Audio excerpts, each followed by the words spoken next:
बार आ चुका हूँ आप लोगों के लिए, आपको पढ़ाने के लिए। जैसे कि मैंने आपसे वादा किया था, कल मैं आऊंगा और आपको एक नई चीज सिखाऊंगा, तो अपने वादे के अनुसार मैं आया हूं। अब आप आपका वादा पूरा कीजिए। आपको करना क्या है, आपको सब्सक्राइब बटन क्लिक करना है, बेल आइकन पे क्लिक करना है, ताकि आपको आने वाले अपडेट्स टाइम टू टाइम मिलते रहे। तो अरिथमेटिक प्रोग्रेशन ये हमारा पहला टॉपिक है। अरिथमेटिक प्रोग्रेशन, अरिथमेटिक क्या है? एडिशन, सब्ट्रैक्शन, मल्टीप्लिकेशन, डिवीजन, ये सारी जो ऑपरेशंस हम करते हैं नंबर्स के साथ, उसको कहते हैं हम अरिथमेटिक्स। और प्रोग्रेशन क्या है? प्रोग्रेशन मीन्स आगे बढ़ते रहना। तो इसका मतलब हमें क्या समझ में आता है कि कोई भी अरिथमेटिक ऑपरेशन अगर आगे प्रोग्रेस होता है, आगे बढ़ता है पर्टिकुलर पैटर्न के साथ, तो वो होगा हमारा अरिथमेटिक प्रोग्रेशन। तो सिर्फ चैप्टर के नाम से हमें जो समझ में आता है वो हम लोगों ने देख लिया, ठीक है। अब आते हैं हम मुद्दे पे। तो मुद्दा क्या है हमारा? जो टेक्स्ट बुक की भाषा है वो टेक्स्ट बुक की भाषा थोड़ी कर लेते हैं अभी। अरिथमेटिक प्रोग्रेशन सीखने के लिए सबसे पहले पता होना चाहिए हम लोगों को सीक्वेंस। तो सीक्वेंस का डेफिनेशन हियर आपके सामने बोर्ड पर, a set of numbers where the numbers are arranged in a definite order is called as sequence. Text book को मारो गोली। अब मैं आपको बताता हूं सिंपल तरीका सीक्वेंस समझने का। क्रिकेट खेलते हो, 50 ओवर का मैच है, टोटल नंबर ऑफ बॉल्स हो गए कितने? 600। पहला ओवर 6 बॉल, दूसरा ओवर 12 बॉल, तीसरा ओवर 18 बॉल। तो आप क्या देख रहे हो? 6 6 6 6 6 6 6 नंबर्स के साथ बढ़ते जा रहा है। अगर हम देख लो, जैसे मेरा बर्थडे पड़ता था वेडनेसडे पे, पिछले बार पड़ा था वेडनेसडे पे, तो वेडनेसडे, अब अगला वेडनेसडे कब आ रहा है? उसी मंथ का 7th डे आ रहा है, और उसके अगला कब आ रहा है? अगले 7th डे पे आ रहा है। तो यहाँ पे हम क्या देख सकते हैं कि अरिथमेटिकली जो बॉल, नंबर ऑफ बॉल्स हम लोग देख रहे थे, जो एक पैटर्न तैयार हो रहा था, वो पैटर्न देखिए, बॉल वाला पैटर्न क्या किस तरह से था?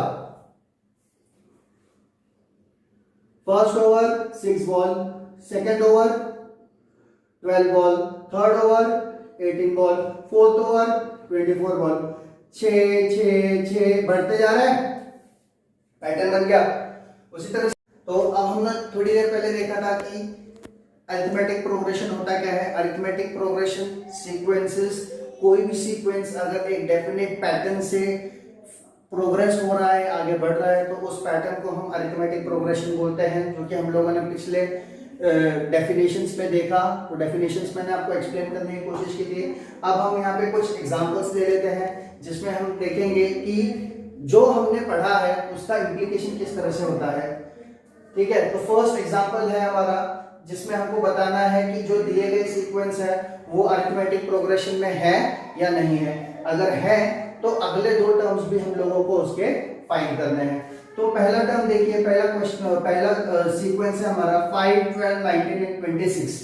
सो अब हम लोगों को ये फाइंड करना है कि अरिथमेटिक प्रोग्रेशन में है या नहीं है। तो कैसे पता चलेगा? जैसे कि हमारी डेफिनेशन अरिथमेटिक प्रोग्रेशन की है कि succeeding term minus preceding term, एक नंबर आता है, एक डिफरेंस है दोनों के बीच में, तो हर एक के बीच में, हर एक सक्सीडिंग और प्रीसीडिंग के बीच में डिफरेंस वही आना चाहिए।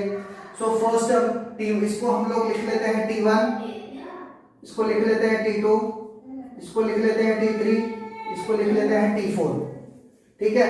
तो अब T2 माइनस T1 करने पे कितना आ रहा है? 12 माइनस 5 आ रहा है 7। T3 minus T2, succeeding minus preceding, कितना आ रहा है? 19 माइनस 12, कितना आया? 7। अब आगे देखिए T4 माइनस T3, है ना। अब हमारा fourth term is succeeding term and third term is preceding term. तो 26 माइनस 19 कितना आ रहा है? 7। तो अब हम लोग ये देख रहे हैं कि हर एक टर्म्स के बीच में, हर एक प्रीसीडिंग और सक्सीडिंग टर्म के बीच में जो डिफरेंस आ रहा है वो कितने का आ रहा है? डिफरेंस, वो डिफरेंस आ रहा है 7 का। देयरफॉर हम लोग क्या कहेंगे? हम लोग कहेंगे यह difference between each consecutive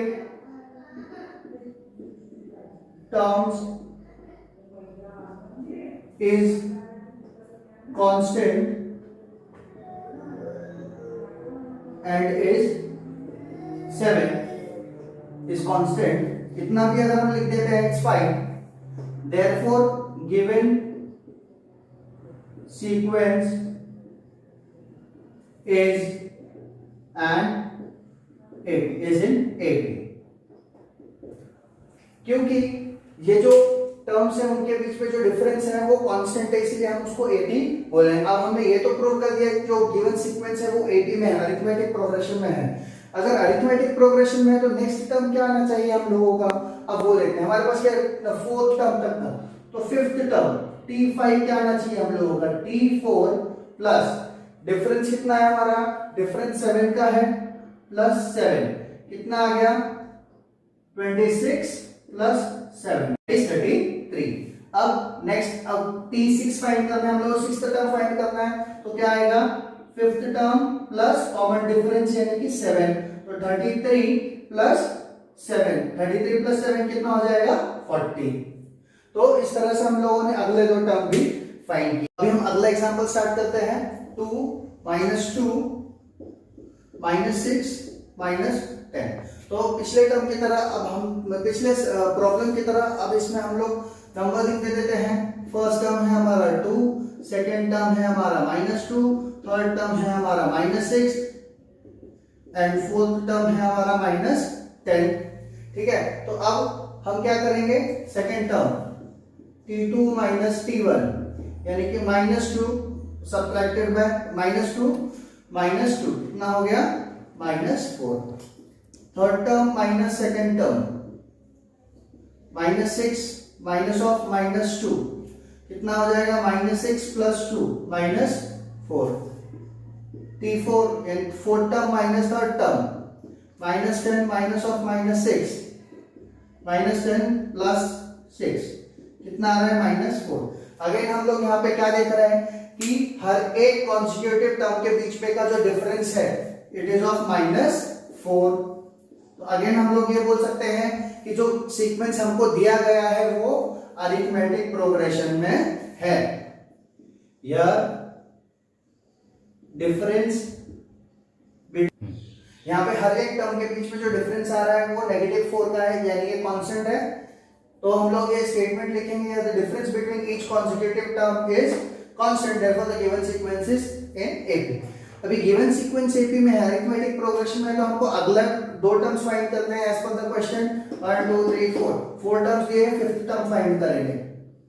fifth term क्या आएगा, फिफ्थ टर्म का preceding term is T4, fourth term plus difference कितना आ रहा है -4, तो कितना आना चाहिए हम लोगों का answer -10 plus -4 that will be -14।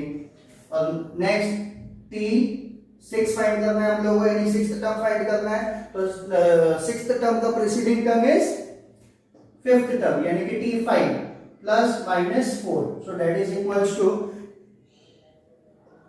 -14 plus -4 that is equals to -18। तो इसी तरह से हम लोगों ने ये वाला प्रॉब्लम भी सॉल्व किया। अब आगे के 3 प्रॉब्लम्स जो है वो आप होमवर्क में माफ कीजिएगा 4 प्रॉब्लम है, आप होमवर्क में कीजिएगा। और आपको जो भी डाउट आते हैं वो आप कमेंट सेक्शन में कमेंट करके बताइए ताकि मैं उसका सॉल्यूशन आपको दे सकूं।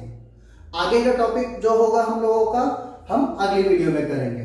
और इस चैनल को लाइक सब्सक्राइब करना बिल्कुल ना भूलें। Thank you.